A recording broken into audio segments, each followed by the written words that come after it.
Welcome to the weightlifting scoop. We're here on a snowy day, actually. It's crazy down here, right, James? Yeah, I'm looking out the window right now, and I am seeing snow going three different ways. It's a little crazy. We're down here in North Carolina, so snow is like a once every 2 to 3 years type of sight.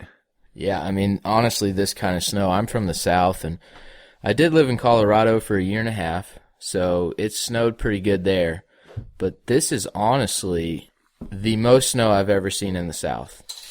You know, we're actually snowed in our house. We did get to go to training this morning, but right now we're sitting at home, and we're snowed in. We can't even get to afternoon training.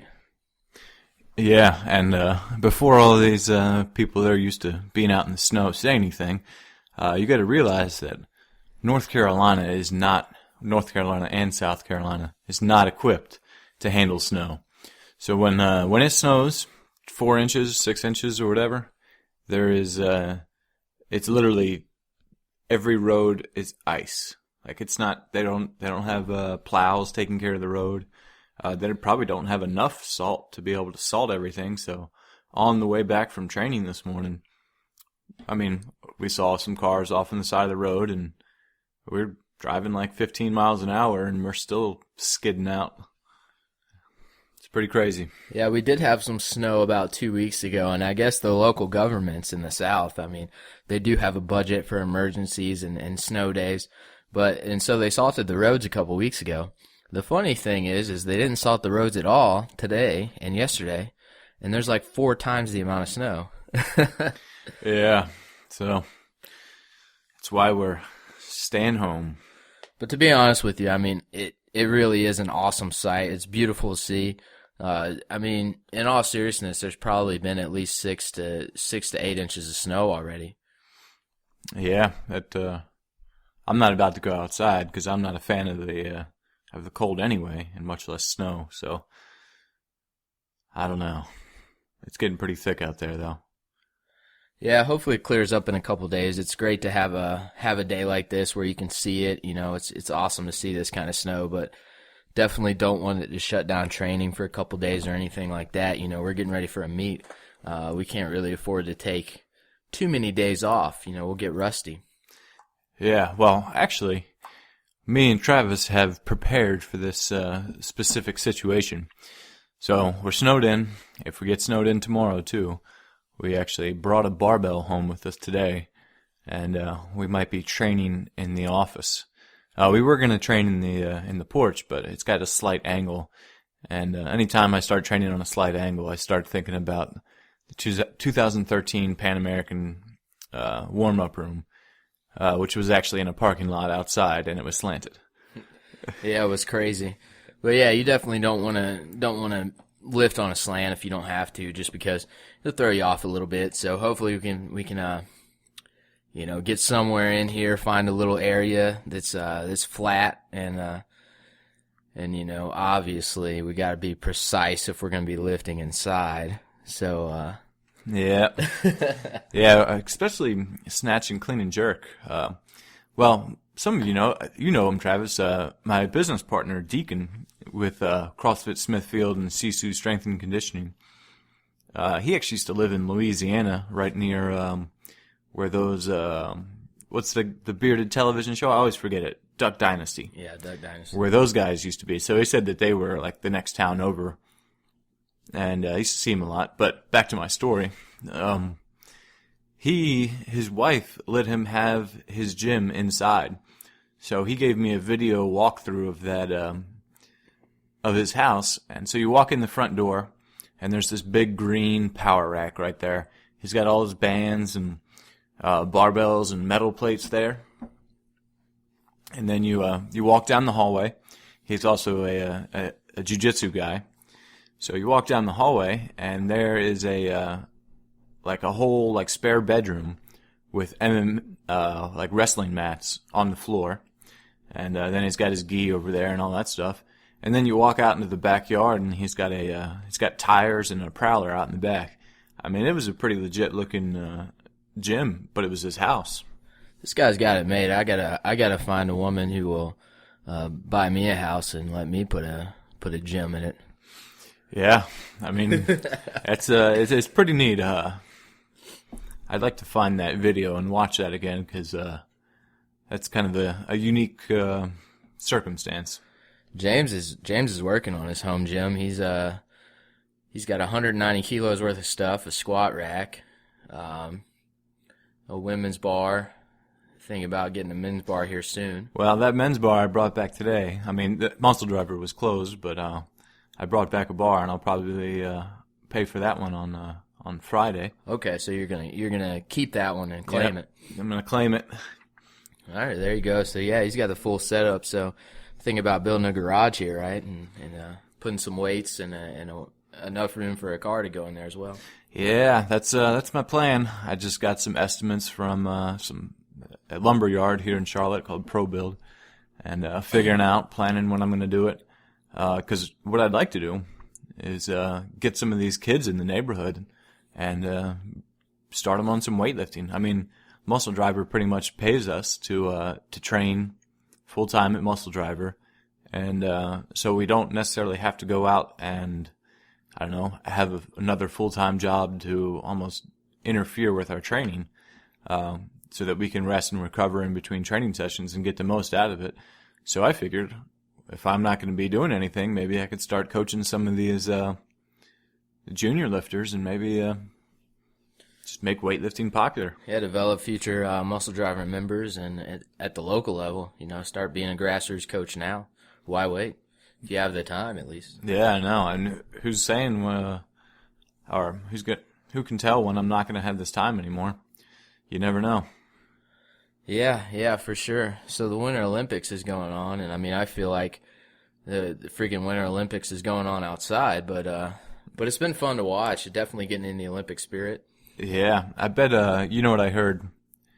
The half pipe competition is that they were having some issues with keeping the bottom of the half pipe. It got clumpy because the snow would melt and then refreeze again, but it would be in the wrong spot or it wouldn't be cold enough.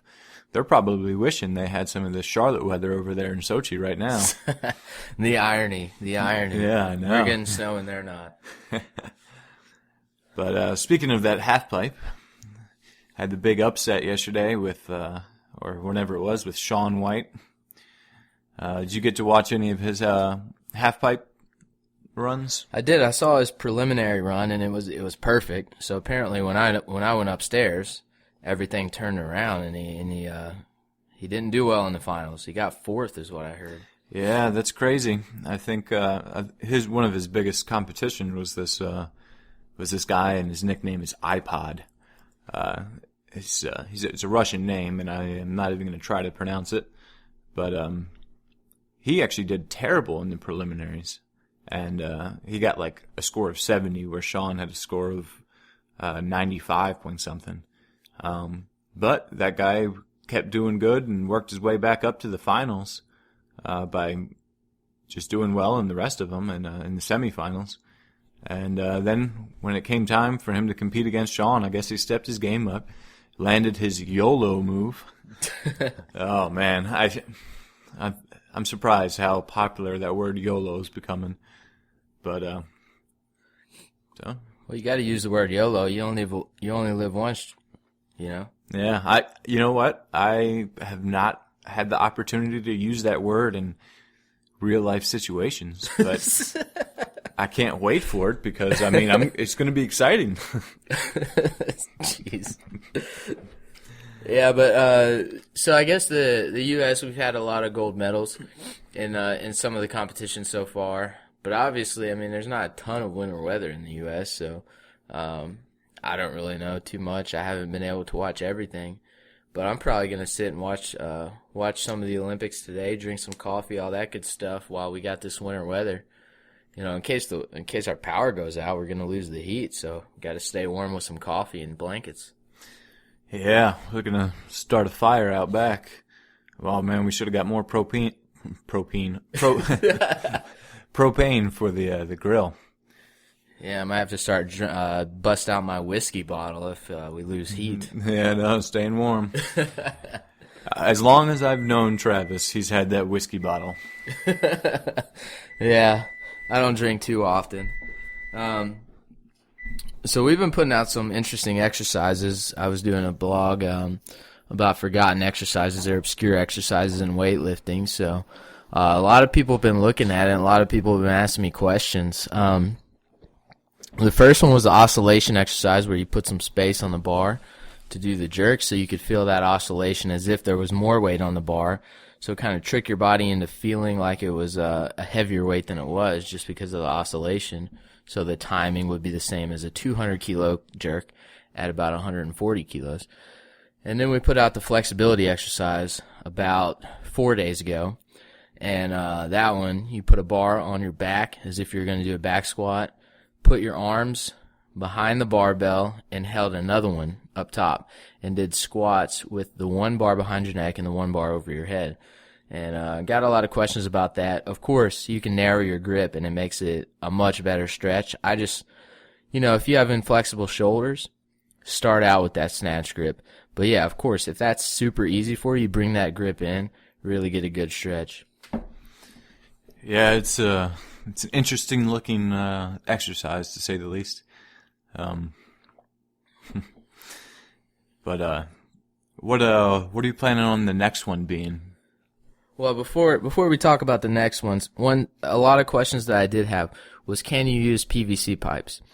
And the answer is, of course you can use PVC pipes, and it might be worthwhile to try it with PVC pipes at first.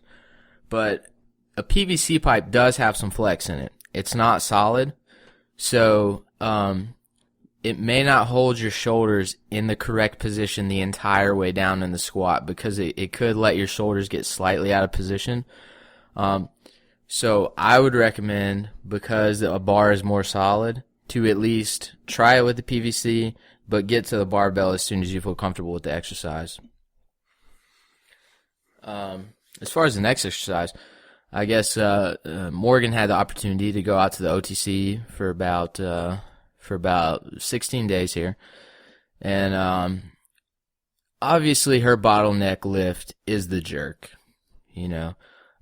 She's a very good snatcher. She's gotten 76 here in the recent past, maybe like 3 weeks.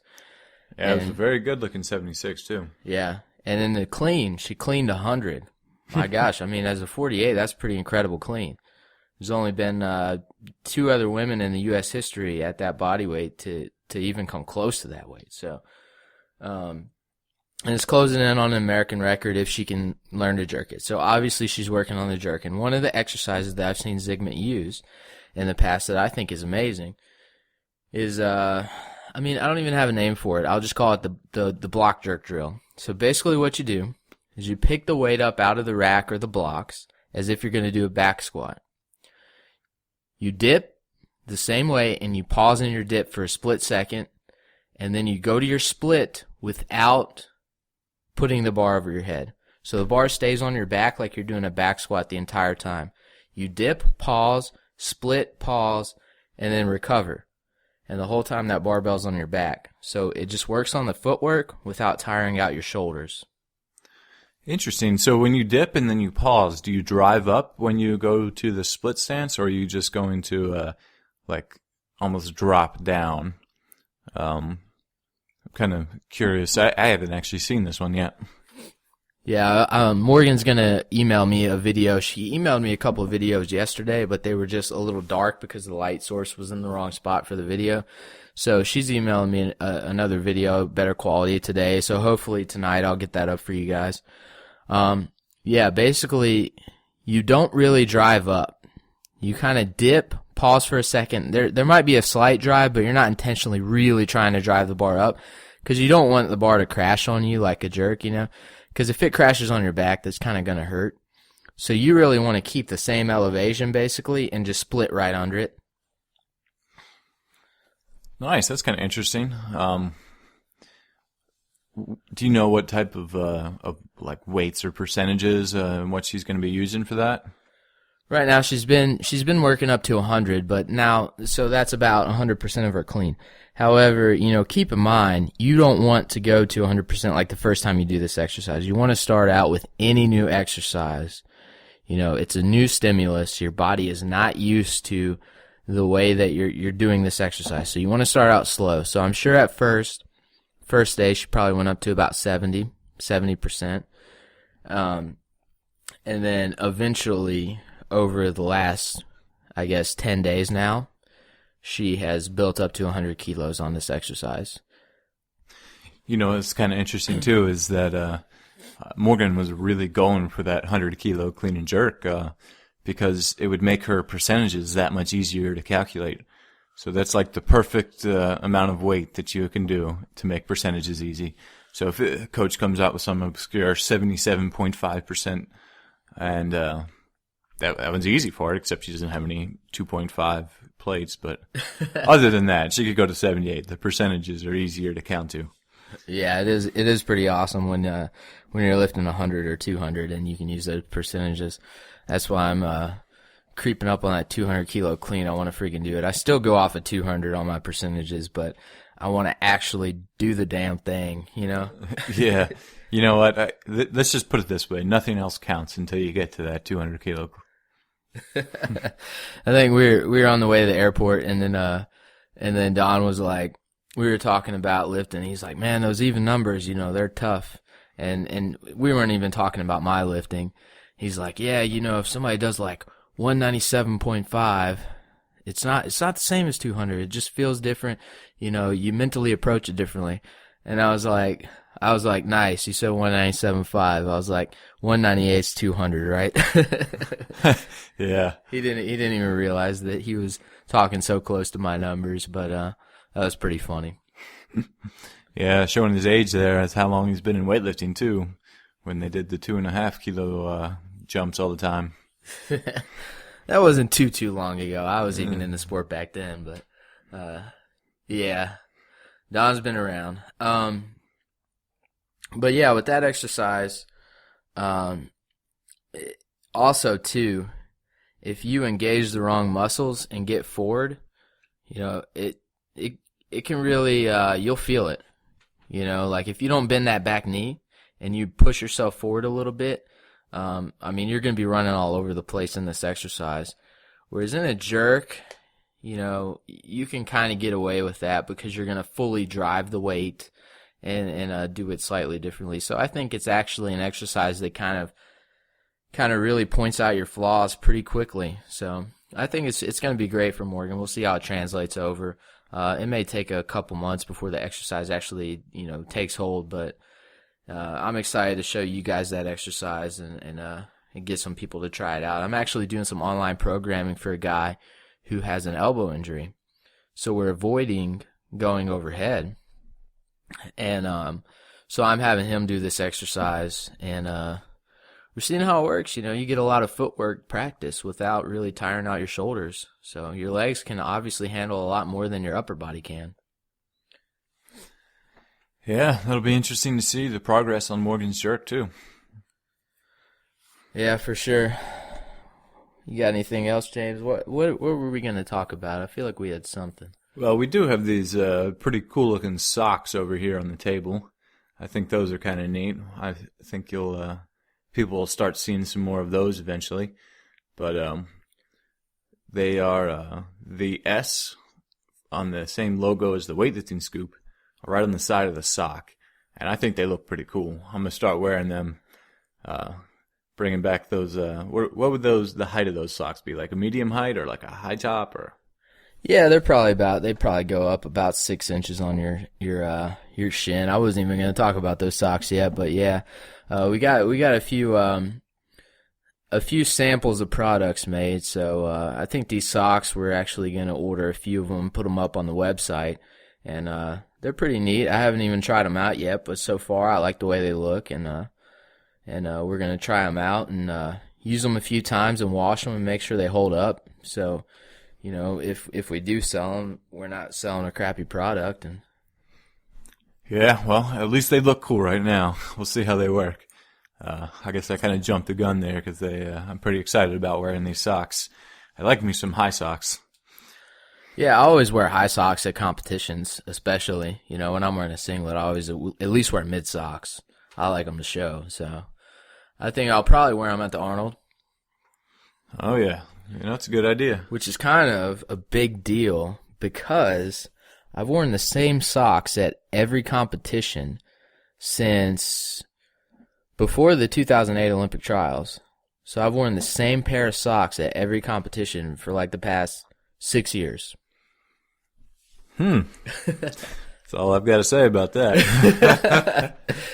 Well, I don't wear them outside of competition, so it's not like they're dingy socks. They don't got holes in them. No. I mean, they're holding up good because I really only competed in a couple meets a year from like 2009 to last year. Last year was a big competition season. Probably too many competitions, honestly. But yeah, are they the ones that say weightlifting on them? well, they have the Olympic rings with USA on it. Oh, okay. So, yeah, I just like them. I like the way they feel, and I don't know. I guess I can be a somewhat superstitious person, so generally I've had fairly good competitions and in accordance with how my training has been going leading up to the competition. So not every competition's great, but I kind of expected some of those competitions not to be great because my training leading up wasn't as well. But yeah, I guess Muscle Driver gave us new singlets last time, so changed up the singlet, and then of course at Pan Ams and Worlds we got a USA singlet. So I figure I'm opening my mind up a little bit for a little bit of change.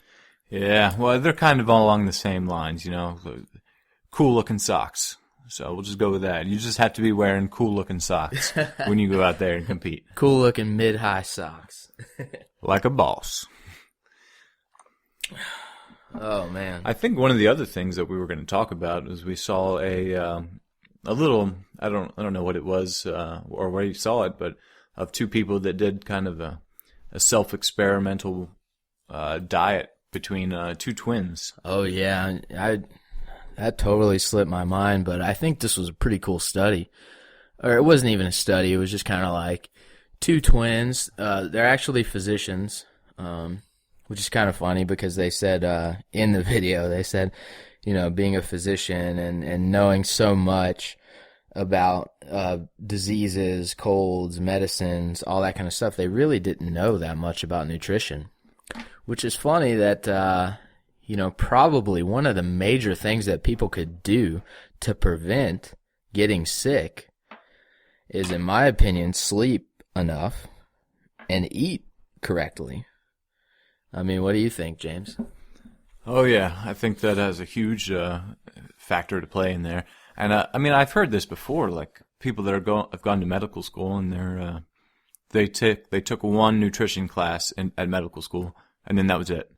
And if you think about it, it's not that much. And as much as the human biology does not change that much, but people are figuring out how different foods and stuff interact because the evolution of the type of food that's coming out now is changing a lot too, and how the body responds to all these different foods. It's a consistently changing, field of study, I guess. And how doctors really can't keep up with that because they're they're learning all the things that they need to do to save someone's life for whatever their specialty is. Yeah, so instead of, I guess what medical school teaches for the most part, and of course, I'm sure there's tons of doctors that know plenty about nutrition, so I'm not saying, these guys just specifically said they didn't, so when they tried this out, what we're about to explain, they weren't sure what to expect.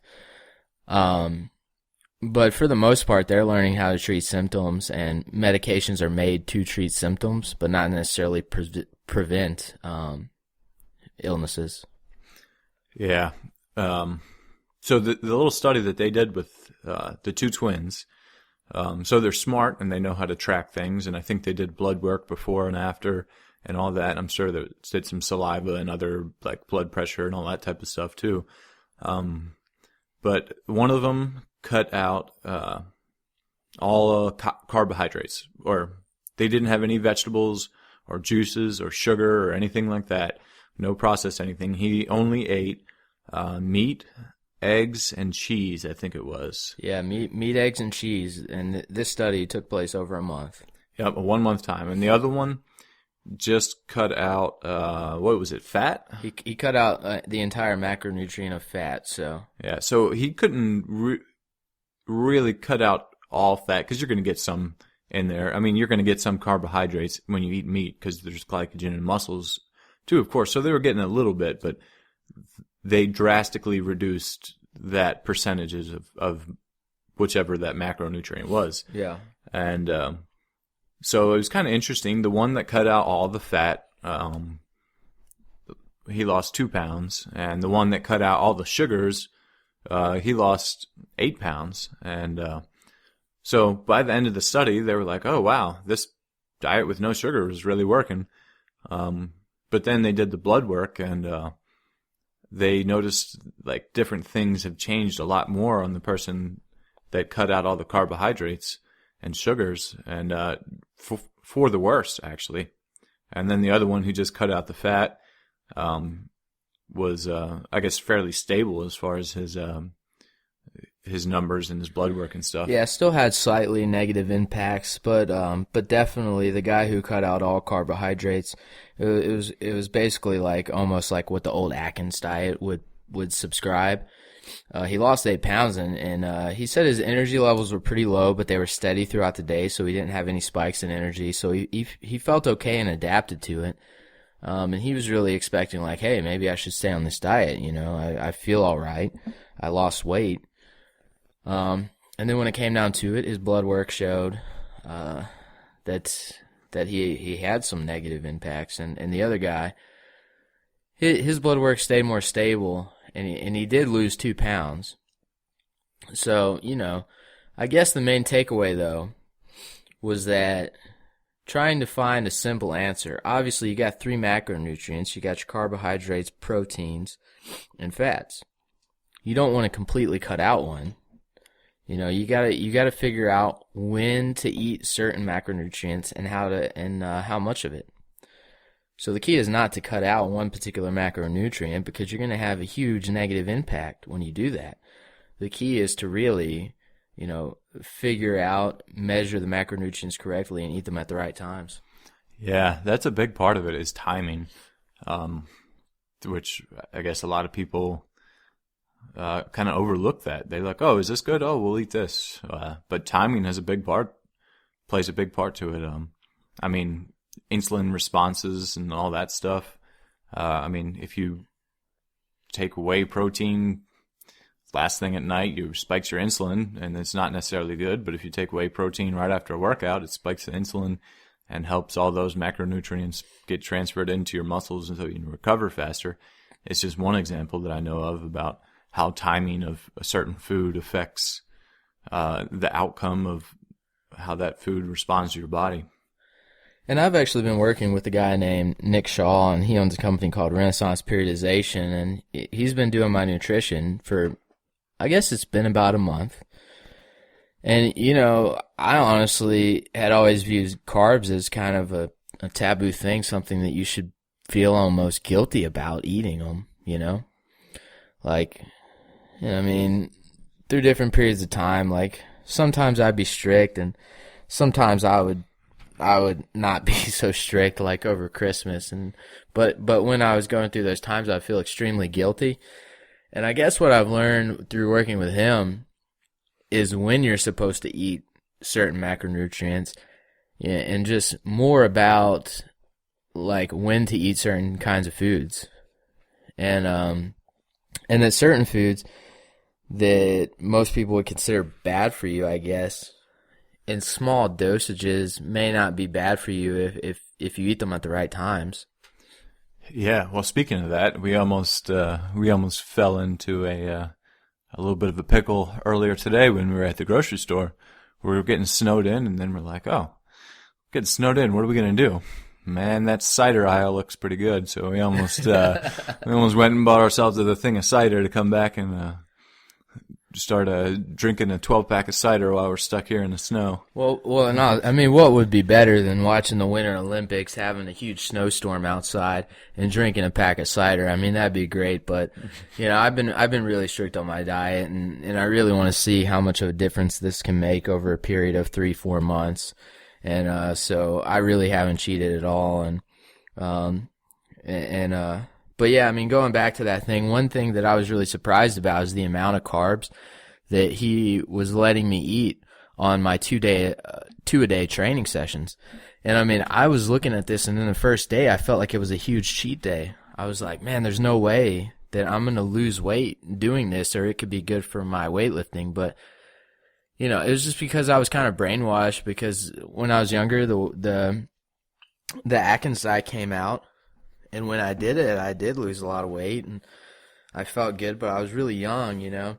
And I guess just the whole mentality is like, if you want to lose weight, you got to avoid carbs. And that's not 100% the case. Obviously, you got to cut carbs at certain points, but there's more to it than that. Yeah, and I guess the other takeaway part there is that if you can, I mean, get some blood work done if you're really trying to like decide what's good for your body. And there's some good professionals out there that it's worth going out and seeking the advice rather than just going straight into one of the fad diets, I guess. I mean, even in paleo sometimes, I think it's pretty good for the average person for the most part. But you got to make sure that you get, especially for us, we're training 9 times a week. You got to have carbs, and so eating your sweet potatoes at the right times and so forth. You know, sometimes it's hard when you're an athlete, and you're thinking like meats, nuts and seeds, vegetables and some fruits. I mean, if you're thinking that way, you're still kind of thinking like carbohydrates should be avoided almost. Yeah, and well, another thing too is what we're doing, almost training 9 times a week and lifting up weights and stuff, is almost like a very unnatural thing. I mean, we're doing a very unnatural thing to our bodies that, I mean, you might need a little bit of variance in the strict paleo type diet or idea. Yeah, so interesting. So far my experience has been good. Definitely measured out on my food every day, and I am on a little bit of a calorie deficit just because I am trying to get down in my weight class for the meet, and over Christmas I did get a little heavier. Yeah, so far I like what's going on. My strength levels are coming back up. Hopefully I have a good meet. But if not, it's certainly not going to be because of my diet. It's just, over Christmas my legs got a little weaker too, so it is what it is. But I did find that fascinating because a lot of people are prescribing, it's so funny because 15 years ago it was all about eat no fat, cut out that macronutrient. Then all of a sudden it's like eat no carbs, cut out that macronutrient. And neither one of them is correct, it's somewhere in the middle. You got it. There's so much more to it. And it may be a little harder to explain to the average person in the public, but I feel like everybody's looking for that simple one-line answer. Cut out carbs. Cut out fat. It's easy to say. Anyways, I guess there was another rule change in weightlifting. They're looking at doing there's the no bar spiking rule. Kind of interesting. Yeah. Well, is this just is this IWF or USAW? My understanding is it's just a USA weightlifting rule, which I find kind of peculiar. And silly, really. I mean, why would you make a rule that's only at the national level? And I kind of get the argument, but I mean, if you slam the bar down, realistically, I mean, I don't really see the weights breaking. I mean, if they're breaking, they were on the verge of breaking anyways. And I mean, unless somebody is snatching like 35 or 40 kilos and then they're slamming it down, there's only one 10-kilo plate on the bar. Otherwise, I don't see it affecting the equipment. Yeah, I mean, those barbells and especially the competition style plates, I mean, they're meant to handle that load dropping down on them. Of course, it's always better if you have more than one plate on there.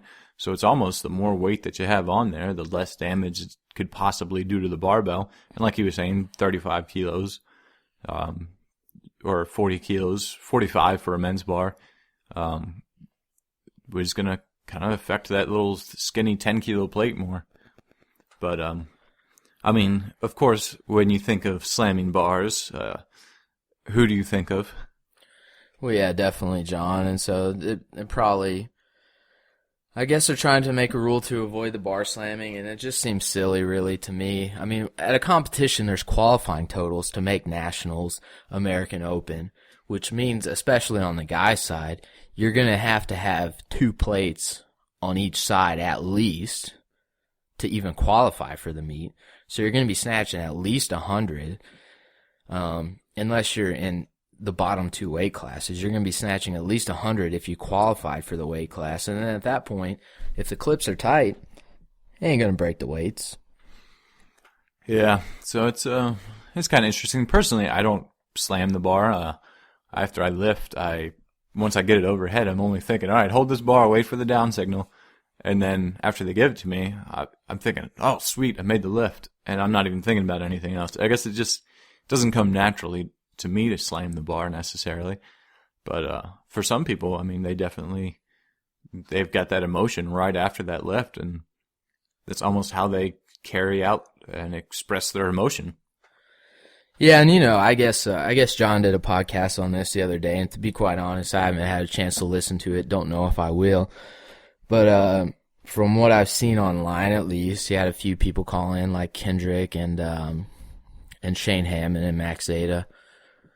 So I would be interested to see what those guys had to say, and I know, pretty sure they're all fans of slamming the bar and celebrating your PRs. I mean, my gosh, you train for like years sometimes to break a freaking PR. Like, if I break a PR, I want to celebrate, and that may not be my way to celebrate. Sometimes I think I had this ridiculous celebration, and then I'll look at it, and it was like, people can't even tell I was celebrating. So I'm just not naturally a super extroverted person who really yells and slams the bar around and jumps around and stuff. But I mean, I think that's awesome if somebody is like that. And I do think it's exciting, and I think that they should allow it because, I guess the podcast name was Let the Sport Grow. And I do think that that's something that would grow the sport, is people seeing it as being exciting. Yeah. I mean, straight up Happy Gilmore scene right there. I mean, people get excited about the sport. It starts growing. Yeah, that's how I feel about it. I mean, if you hit a PR, sometimes, so the longer your drought to hit PRs, so James doesn't seem to have too many droughts. He's seemed to creep up pretty quick and hitting some great weights. But I went through a period of time where I had a couple of years where I didn't hit a PR. And I guarantee you, when I hit a PR the first time I made 140, I flipped out. I got chills. I was excited. And I wish that, somebody's in that situation in a meet. I think the whole crowd should experience that excitement. There's a lot of emotion that goes into weightlifting. It's a huge struggle in training. You have a lot of bad days, a lot of pain, a lot of reps, a lot of doubles and triples and sets of 5 and 10 in the back squat that went into this PR. And then you finally hit it. I mean, it gives you chills, and you should show the audience what that lift meant to you. Yeah, but I guess don't show it at a meet now, because they'll take that lift away from you. Or they have the power to take it away from you. I feel like it's a very subjective thing too. It sucks because if it's subjective, and then just you have to be careful. You have to contain yourself, control the bar down, and you got to know what's too far and what's not. And I hope it doesn't turn into something where they take away a lift that could put somebody on the world team or on the Pan Am team, or God forbid the Olympic team. My gosh, that would be something. But I definitely don't want it to turn into a political thing, because that's definitely a slippery slope. I mean, at this point, I don't see it being a political thing, but you got to be careful, and that totally depends on who's judging you. Yeah. Well, could you imagine somebody breaking an American record at an international competition, and then they slammed it down, and then the American record has a bar slam in it. But if he did that same lift at the national championships, it would have been a no lift. I don't know. That's another thing. Sometimes they're actually more strict with press outs in the U.S. than the international meets, so that's not always the case, but it definitely is sometimes. And I hate when they do the referee testing at nationals, especially if they got referee testing at nationals and they're friggin' in a B session taking lifts away from these kids that it's like their first competition ever at nationals. I mean, it's like these people weren't going to medal anyways. Why take lifts away from them? Get them excited about it and let them do their thing, you know? Like, I get if it's a terrible press out, but if you're being extra strict just because you're in some judging clinic that weekend, it's not good. Yeah, I could see that. I mean, we see that a lot too, is that at like the B sessions at national meets is they're almost more strict than the A sessions when they come around to it. But who knows? I might be imagining that in my head too. So yeah, so maybe we went too far, but anyways, that's how I feel. I feel like weightlifting needs to be exciting. I love this sport, and I mean, sometimes nothing's more boring than watching weightlifting. It's one of the most exciting things to do. But if you're not actually doing it yourself, sometimes it can be very boring. So anything that can bring some excitement, I mean, I feel like we should be game to see it happen and let, you know, people have fun. You know, it is fun. It's definitely fun for me, so. Yeah. Well, anyways, I guess we better go now. As we said, we're going to have a snow day, finish out this day, watch some of the Winter Olympics, have some fun. And, you know, hopefully we'll be able to get to the gym tomorrow. But if not, we're going to do something small here, maybe put a video up of me and James training in his house. And hopefully I'll get that video from Morgan so you guys can see that exercise. Fun stuff. So, find me on Instagram at DozerTDC, DOZERTDC. Tweet us at WLiftingScoop, and send us your questions at theweightliftingscoop@gmail.com, or go to the contact page on theweightliftingscoop.com. James, you got anything? JamesTatumUSA.com, and Instagram, I think I'm at JamesTatum8 or JamesTatum77. That's what I am on Instagram. Got to get the same screen name for everything. You know, I wanted to do that, but I don't think. I think for some reason James Tatum 77 was taken up on Twitter. Yeah, I don't know. Maybe I just am not very savvy when it comes to Twitter. So who knows? Well, anyways, until next time, we should have Glenn on the show later on in the week if the snow lets up at least. So if we get into the gym on Friday, Glenn should be on the show, and if not, we'll see you next time.